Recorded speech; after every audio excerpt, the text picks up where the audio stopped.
안녕하세요. 결혼한 지 1년이 조금 넘은 30대 가정주부입니다. 다른 사람들은 어떻게 살아가는지 궁금해질 때면 사연을 들으러 오곤 했었는데 오늘은 제 이야기를 하러 왔네요. 남편과 헤어진 마당에 과거를 곱씹을 필요가 있냐고 말씀하실 분들도 있을 것 같아요.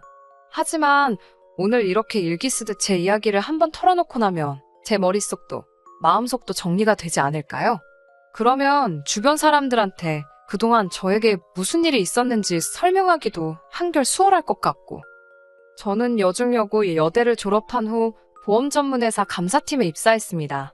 제 입으로 이런 말을 하기는 뭐하지만 좋은 여대를 나와 대기업에 들어가서인지 여기저기서 소개팅 자리가 많이 들어왔어요. 부모님을 통한 제법 진지한 산자리도 포함해서요. 하지만 첫사랑과 가슴 아픈 이별을 하고 연애에 대한 흥미를 잃어버린 저는 더 이상 남자친구건 뭐건 만나고 싶지 않았어요. 특히 제 성격이 낯을 많이 가리기도 하고 사람들한테 정을 잘 주는 탓에 간이고 쓸개고 다 빼줄 만큼 퍼주는 성격이라서 상처도 잘 받는 편이거든요. 그런 성격을 스스로도 너무 잘 알아서 소위 몸을 사리게 되더라고요. 그런 저를 안쓰럽게 여긴 친구가 지금의 남편을 소개시켜 주었습니다. 궁합도 안 봐도 된다는 4살 차이의 남편은 자상하고 다정한 성격을 가진 사람이었어요. 퍼주기 좋아하는 저와 양보하길 좋아하는 남편이 만나니 다른 연인들 간에 흔히 볼 수 있는 작은 말씨름조차 저희에게는 낯선 일이었습니다. 서로가 서로에게 늘 고마워하고 미안해하다 보니 주변 사람들 모두 천생연분이라고 저희를 불렀어요. 양가 부모님들도 서로 저렇게 좋아 죽는데 굳이 시간 끌 필요가 있겠냐며 하루빨리 결혼시키자는 이야기가 나오게 되었고요. 그렇게 저희는 사귄 지 2년 만에 사람들의 축복 속에서 부부의 연을 맺게 되었습니다. 하지만 부부의 연을 맺게 되면서도 제가 몰랐던 사실이 있었으니 그건 바로 도련님이었습니다. 정확히 말하자면 도련님의 존재는 알고 있었지만 단 한 번도 만나본 적이 없었어요. 남편과 사귀기 시작한 날부터 결혼식 당일까지도요. 처음 도련님의 존재에 대해서 알게 된 건 남편의 집에 놀러 갔을 때였습니다. 남편이 잠시 자리를 비운 사이 혼자서 방을 둘러보다 남편의 오래된 사진첩을 발견했어요. 남편이 어렸을 때 얼마나 귀여웠는지, 누구를 더 닮았는지 단순한 호기심에 사진 몇 장을 보게 되었고요. 사진첩에는 남편과 닮았지만 남편보다 좀 더 어린 아이가 한 명 더 있었습니다. 방으로 돌아온 남편에게 누구냐고 물으니 동생이라고 짧게 대답하더군요. 그 전까지는 남편에게 남동생이 있다는 이야기를 듣지 못했기에 놀란 제가 그동안 왜 말 안 했냐고, 소개는 왜 안 시켜주냐고 물었습니다. 그러자 남편이 연락이 잘 안 된다며 말끝을 흐리더라고요. 저야 외동이라 잘 모르지만 친구들 중에도 우애가 좋은 경우도 있었고 아닌 경우도 있었으니 남편은 우애가 별로 안 좋은가, 그렇게 단순하게 생각했어요. 남편이 자세히 이야기하고 싶어 하지 않는 것 같았고요. 당시만 해도 결혼 이야기도 오가기 전이었기 때문에 굳이 꼬치꼬치 캐묻고 싶지는 않았습니다. 특히 가족 문제라면 제3자인 제가 구태여 알 필요는 없다고 생각했어요. 하지만 그 이후에도 시댁과 도련님 사이에 왕래가 없어도 너무 없다는 걸 눈치채고는 뭔가 이상하다고 생각했어요. 한 번은 제가 넌지시 도련님은 어떻게 지내고 계시냐는 식으로 이야기를 꺼내니 시부모님께선 그건 제 할 바가 아니라며 말을 딱 자르시기도 했고요. 남편도 계속해서 연락이 안 된다는 말뿐이었으니 그래도 솔직히 전 결혼식엔 나타날 거라고 생각했습니다. 하나뿐인 형의 결혼식이었으니까요. 하지만 도련님은 끝까지 그림자도 보이지 않았지요.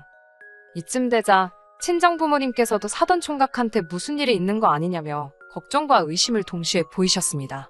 저나 부모님이 절대로 호사가 타입은 아니에요. 하지만 혹시 장애나 무슨 큰 흉터 같은 게 있어서 남들 앞에 나서지를 못하는 건지 아니면 숨어 살아야 되는 어떤 이유가 있는 건지 별의별 생각을 다 하게 되더라고요. 그런 와중에 정말 뜻밖의 경로로 도련님의 행방을 알게 되었습니다. 남편의 회사를 구체적으로 언급하면 금방 알아차리실 수 있을 것 같아서 대략적으로만 말씀드릴게요.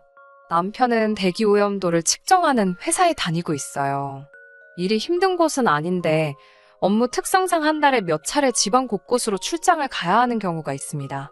보통은 당일치기로 자고 오는 일은 거의 없고 사무실에서 근무 대신 이루어지는 일이다 보니 당연히 주말에는 가지 않아요. 보통 혼자 가는 일도 없고 동료 한두 명과 같이 움직입니다. 제가 걱정할까봐 여자 동료랑 가게 되는 경우에는 틈틈이 연락도 해주고요. 그런데 결혼식을 올리고 얼마 지나지 않아서부터 이 방식이 달라지기 시작했습니다. 처음 그렇게 느낀 건 남편이 토요일 아침 7시부터 집을 나설 때였어요. 평소 주말에는 늦잠 자는 걸 좋아하는 사람인데 그날따라 아침부터 출장으로 춘천을 간다는 거예요. 그때만 해도 속사정을 몰랐던 저로서는 남편이 불쌍하기만 했어요. 그런데 매주 토요일마다 반복이 되니까 굉장히 수상하다는 생각이 들기 시작했습니다. 한 번은 제가 확실히 출장 가는 거 맞냐니까 큰 거래처라서 그렇다며 둘러대는데 남편의 표정에서 거짓말이라는 확신이 들더라고요. 가끔 막장 드라마를 보면 애인이 상대의 불륜을 의심하는 장면들이 나오잖아요. 그럴 때마다 꼭 서로의 핸드폰이나 블랙박스를 뒤지고 상대의 뒷조사를 하고 그러더라고요. 그런 걸 볼 때마다 드라마인 걸 알면서도 뭘 저렇게까지 하면서 같이 살아. 자존심 상하게 그렇게 생각했었거든요. 그런데 막상 제가 남편의 바람을 의심하게 되니까 저도 모르게 어느샌가 제가 경멸하던 그 행동들을 하나씩 하고 있더라고요. 제일 먼저 남편이 자는 사이에 남편 핸드폰 비밀번호부터 풀어보았고요. 남편이 없는 틈에 남편 컴퓨터를 뒤적거렸습니다. 그런데 정말 아무것도 안 나오는 거예요. 그리고 주말에 한 번씩 나가는 거 말고는 정말이지 아무것도 달라진 게 없었어요. 여전히 자상하고 다정한 한결같은 남편이었지요. 결국 정말 하고 싶지 않았던 일인데 마지막으로 한 번만 어딜 가는지 따라가 보자고 생각했습니다. 만약에 남편이 바람을 피고 있었다면 헤어지는 거고 정말 출장을 가던 거였다면 앞으로는 무슨 일이 있어도 남편이 하는 말이라면 무조건 믿어주자고 생각했어요. 콩으로 파칠순대도 믿어주자고요. 하지만 상황은 제가 생각한 것과는 전혀 다르게 흘러갔습니다. 남편은 출장을 간 것도 아니었지만 여자를 만난 것도 아니었어요. 남편이 도착한 장소를 보고서 저는 충격을 금치 못했습니다. 교도소였어요. 예상치 못한 장소에 제 심장은 그 어느 때보다도 빠르게 뛰었습니다. 별의별 생각을 다 하게 되더라고요. 아무 일도 손에 잡히지 않았고 절망적이었습니다. 몇 시간 후 집으로 돌아온 남편에게 어디 갔다 왔냐고 물으니 아니나 다를까 출장 다녀왔답니다. 제가 당신 회사는 교도소하고도 거래를 하냐니까 남편이 벙찐 표정으로 저를 쳐다보더라고요. 남편이 제게 어떻게 알았냐고 물었습니다. 그게 중요하냐는 제 질문에 아니라며 그냥 다 미안하답니다. 그리고는 깊은 한숨을 내쉬고는 한동안 저랑 눈도 못 마주치더라고요. 거긴 왜 갔냐고 물으니 자기 동생, 그러니까 도련님 때문에 갔다 왔답니다. 이미 저 혼자 집에서 온갖 상상의 나래를 펼치고 있었고 그 시나리오에 도련님이 감옥에 있다도 있었기에 오히려 그다지 놀라지 않았네요. 한층 침착해진 제가 도대체 무슨 일로 도련님이 교도소까지 가게 되었냐고 물었습니다. 솔직히 수감 이유에 따라 제 결혼 생활도 계속해야 할지 말아야 할지 정해야겠다고 생각했거든요. 남편 말로는 사기랍니다. 제가 아무리 사기를 쳤어도 합의를 했으면 교도소까지는 안 갈 텐데 금액이 얼마길래 합의를 못 받냐고 물었어요. 오해하실까봐 말씀드리지만 절대로 제가 해결해 주려고 물어본 건 아닙니다. 단지 사태의 심각성을 알려면 정확히 알아야겠다 싶었어요. 남편은 한참 말을 잇지 못하더니 일단 제가 자기를 꼭 믿어줘야 한답니다. 자기는 정말 몰랐던 일이라면서요. 그러면서 한다는 말이 혼인빙자 사기랍니다. 순간 잘못 들은 줄 알았어요. 제 귀를 의심했지요. 혼인빙자라니 어이가 없어서 말도 안 나오더라고요. 남편을 추궁해서 좀 더 자세히 듣고 나자 도련님이고 나발이고 입에서 정말 욕이 절로 나오던데요. 처음에는 채팅에서 알게 된 여자한테 자기가 병원장 아들이라면서 결혼하자고 꼬셨답니다. 이후로 잠깐 쓰고 준다. 오다가 사고가 났다. 뭐 말도 안 되는 핑계로 자그만치 7천만 원이나 갖다 쓰고는 헤어지자고 했다나 봐요. 그러니 어느 여자가 눈이 안 돌아가겠어요. 그 여자와 부모가 도련님을 고소했고 그것 때문에 도련님은 이미 한번 복역을 했었답니다. 남편 말로는 이때는 가족들이 도련님과 연락이 안 되던 때라 아무도 상황을 몰랐답니다. 전 솔직히 시부모님도 정말 모르셨을지 못 믿어왔지만요. 아무튼 그런데 출소하자마자 또 이래저래 3-4명의 여자를 만나서는 자기가 서울 어디 대학병원에서 근무하는 의사라며 결혼하자고 그러면서 또 조금씩 돈을 뜯었나 봐요. 하지만 이후로 여자들이 서로의 존재를 알게 되면서 단체로 도련님을 고소했답니다. 남편에게 이야기를 들을수록 도련님은 당연히 사람으로도 안 보였습니다. 하지만 저를 더 실망케 한 건 시부모님의 태도였어요. 시부모님은 도련님에게 피해를 입은 여자들이 나타날 때마다 지들이 좋아서 달라붙을 때는 언제고 이제 와서 저런다며, 만약에 당신 아들 감옥이라도 가면 니들 결혼하고 엄마 되고 할 때마다 쫓아가서 내 아들한테 붙어먹던 멍청하고 더러운 여자라고 소문을 낼 거라며 협박을 해오시다 몇 차례 벌금을 내셨답니다. 제 앞에서는 늘 고상하고 상냥하시던 시부모님께서 다른 사람들에겐 그렇게 막말의 협박을 하시는 분들이었다니 충격이었습니다. 솔직히 이런 집안에서 자란 남자인 줄 진작에 알았다면 남편과 결혼은커녕 연애는 고사하고 커피 한 잔도 같이 안 마셨을 거예요. 남편은 정말 자기 동생이 이렇게까지 쓰레기 같은 인간인 줄은 몰랐다며 제 앞에 무릎을 꿇고는 어린아이처럼 엉엉 울기 시작했어요. 자기가 그동안 동생을 보고 왔던 건 소식을 알게 된 이상 모르는 척 할 수가 없었답니다. 부모님 돌아가시고 나면 세상 천지에 자기와 피를 나눈 형제는 그애뿐인데 자기가 자기 동생을 어떻게 버리냐면서요. 그렇게 우는 남편의 모습을 보니 속상하면서도 마음 한구석이 갑갑해졌습니다. 아무리 생각해도 이 결혼 생활을 끝내야겠다 싶었어요. 하나도 몰랐다는 남편의 말을 믿을 수 없었고, 도련님이 출소라도 하고 나면 결국 다시 형제라는 이름으로, 가족이라는 이름으로 저희 인생의 얼굴을 비추는 날이 올 텐데 마주할 자신이 없었어요. 하지만 헤어지자는 소리가 입 밖으로 쉽게 나오지 않았습니다. 어찌됐건 사랑해서 한 결혼이었으니까요. 저도 다른 사람들 사연을 들을 땐 어이구 헛똑똑이 소리가 절로 나올 때가 많았거든요. 하지만 막상 제 일이 되니까 쉽지가 않더라고요. 며칠의 고민 끝에 시댁과 친정의 도련님에 대해 제가 알고 있다는 사실을 알렸습니다. 시댁도 친정도 서로 다른 이유로 쑥대밭이 되었어요. 친정 부모님은 이거 사기 결혼이라며 난리가 났고, 시댁에서는 죄송하다며 죄인 모드로 나오시더군요.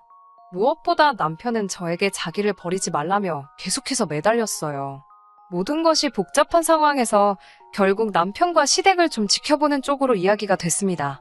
일단은 남편에게는 더 이상 비밀은 없어야 한다고 했고, 도련님과는 안 보고 사는 쪽으로 이야기를 마무리했습니다. 다행히 남편도 동의했고 약속을 잘 지켜주었어요. 덕분에 이후로 약 반년 가까이 저희 부부는 큰 다툼 없이 결혼 생활을 이어갈 수 있었고요. 하지만 이런 저희의 결혼 생활은 결국 어머님 아버님 때문에 종지부를 찍고 말았습니다. 어머님 아버님이 말도 안 되는 욕심만 부리지 않으셨으면 적어도 두 아들 중 한 아들은 남들처럼 평범한, 어쩌면 남들보다 더 행복한 가정을 꾸리고 보란듯이 잘 살 수도 있었을 거예요. 도련님 일로 인하여 어머님 아버님이 어떤 분들인지 어느 정도 파악을 하게 된 저는 그 이후로 두 분께 약간의 거리를 두고 생활하고 있었습니다. 비록 시부모님이 저에게는 잘해주셨을지언정 그분들이 실제로는 수준 낮은 언행을 일삼으시는 분들이라는 걸 알게 된 이후로는 예전처럼 살가운 며느리 노릇을 하기가 어렵더라고요. 그러다 하루는 어머님께서 퇴근 후 집으로 오라고 연락을 해오셨습니다. 살면서 며느리 노릇을 한 번이라도 해보신 분들은 아시지 않나요? 보통 시어머니께서 전화하셔서 가타부타 설명 없이 퇴근 후에 오라고 하면 별로 좋은 얘기는 아니라는 거? 저도 딱 알았지요. 뭔가 싫은 소리를 하려고 하시는구나. 시부모님께 거리를 두기는 했어도 친정부모님의 체면을 생각해서 기본적으로 며느리로서 해야 할 도리는 잘 챙겼다고 생각했는데 뭐가 문제일까 싶어서 일하는 내내 신경이 쓰였지요. 시댁에 도착했는데 현관문 밖으로 낯선 아이의 소리가 들려왔습니다. 집 안으로 들어가니 1~2살, 3살이나 됐을까요? 제가 아이가 없다 보니까 정확히 잘은 모르겠더라고요. 어머님이 저에게 귀엽지 않냐고 물으셨어요. 그러면서 너희는 왜 아이를 안 갖냐고 물어보시더군요. 아이에 대해서는 솔직히 결혼하고 첫 해에는 일부러 안 가지려고 서로 계획을 세웠었어요. 물론 남편이야 35으로 적지 않은 나이였지만 제가 31밖에 되지 않아서 1년 정도는 달콤한 신혼생활을 즐겨도 되겠지라고 생각했었거든요. 하지만 아시다시피 계획을 실행에 옮기기도 전에 모든 일이 꼬여버렸잖아요. 이후로는 사표를 가슴에 품고 사는 직장인처럼 당장이라도 남편을 떠날지 말지 고민하며 사는 저에게 임신이라니 말도 안 되는 일이었지요. 하지만 구구절절 설명하는 대신 아직 생각이 없다고 짧게 대답했습니다. 그러자 어머님도 의외로 쿨하게 차라리 잘 됐다 하셨습니다. 그러더니 당신 품에 있던 아이를 자꾸 저더러 안아보라고 하시는 거예요. 제가 누구냐고 재차 물으니 당신 손자랍니다. 그제서야 아이가 낯이 익다는 생각이 들더니 일전에 남편 방에서 봤던 앨범이 떠올랐습니다. 사진 속 도련님의 어린 시절과 정말 똑같이 생겼더라고요. 설마 도련님 아들이냐고 하니까 그렇다 하시면서 애엄마가 결혼한다고 더는 못 키운다고 당신 집에 놓고 갔답니다. 어머님은 저에게 이참에 회사는 때려치우고 집에서 도련님 아이를 키우며 육아를 배워보는 게 어떻겠냐고 하셨습니다. 어차피 언젠가는 저도 아이를 낳을 건데 도움이 되지 않겠냐면서요. 그리고 도련님도 출소했을 때 지영수가 지 아들 키워준 거 보면 정신 차리고 새 사람 되지 않겠냐고요. 저는 어이가 없어서 그러면 어머님이 키우시는 게 더 효과적이지 않겠냐고 물었습니다. 할머니가 손자를 키워주셔야 더 감동적이라서 도련님이 개과천선하지 않겠냐고요. 그리고 제 자식을 키우기 위해서 남의 자식 데려다가 연수까지 할 필요는 없을 것 같다고도 덧붙였습니다. 아무튼 회사를 관둘 생각도 전혀 없고 도련님이 새 사람 되는데 제가 도움이 되고 싶은 생각도 없다고 하자 어머님이 저를 멍하니 쳐다보시더니 저더러 약 먹었냐고 그러십니다. 뭘 잘못 먹었길래 이렇게 주저리 떠들어대냐고요.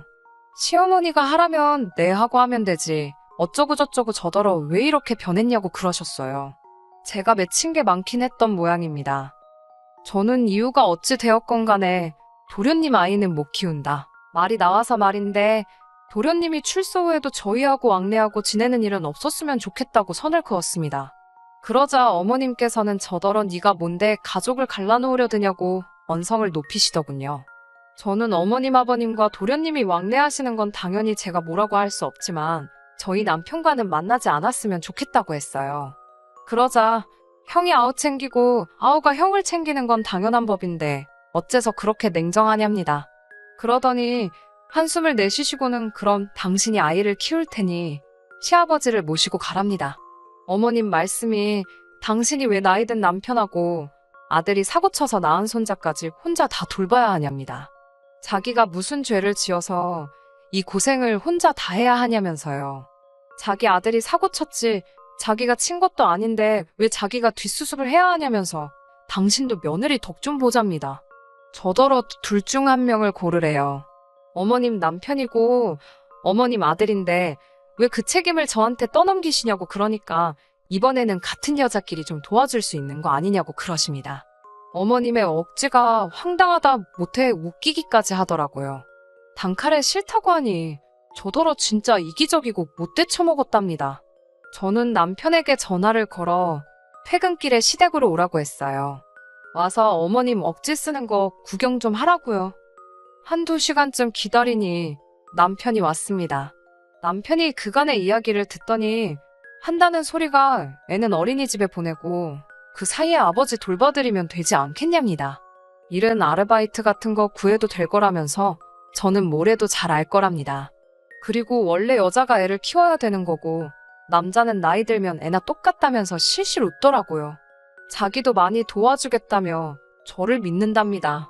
자기가 개소리를 하는지 어쩐지도 모르고 떠들어대는 남편을 보는데 그동안 헤어지자고 말 못한 제 자신이 정말 바보멍청이 같더라고요.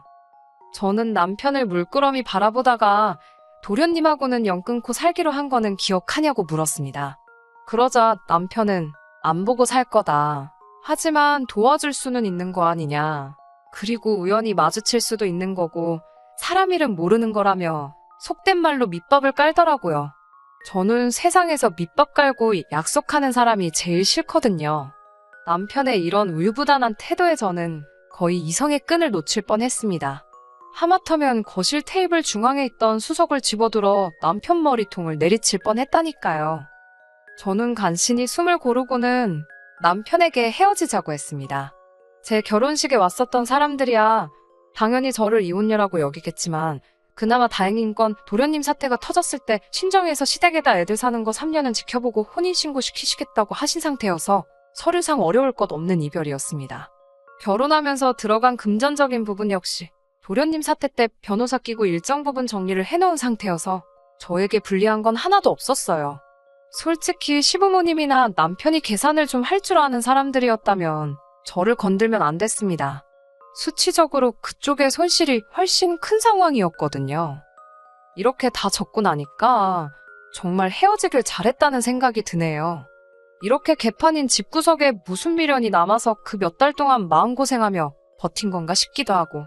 그래도 지금이라도 결단을 내렸으니 저 잘한 거겠지요. 남편을 소개해준 친구에게는 이 사정을 이야기하지 않으려고요. 좋은 친구인데 마음고생이 얼마나 심하겠어요. 남편과 헤어지게 된 이후로 어머님 아버님께 몇 번의 회유 전화가 걸려왔었어요. 스트레스를 받아서 말을 막 하셨다며 미안하다고 뭐 몇 억짜리 땅을 제 명의로 해줄 테니 한 번만 다시 생각해보라는 그런 말씀도 하시더라고요. 이상하게 그 말을 들으니까 정이 더 떨어졌어요. 당분간은 사람들의 입방아에 오르내리겠죠? 그렇게 좋아 죽고 못 살더니 왜 헤어졌을까? 자기들끼리 이러쿵저러쿵. 생각만 해도 머리가 아파오네요. 그래도 꿋꿋하게 잘 견뎌내보겠습니다. 아무래도 제 인생에 연애는 없는가 봐요. 다른 더 좋은 게 있으리라 믿고 즐겁게 살아볼게요. 끝까지 들어주셔서 감사합니다. 오늘의 사연은 여기까지입니다. 구독과 좋아요, 알람 설정 부탁드리고 더 좋은 사연으로 다시 찾아뵙겠습니다. 감사합니다.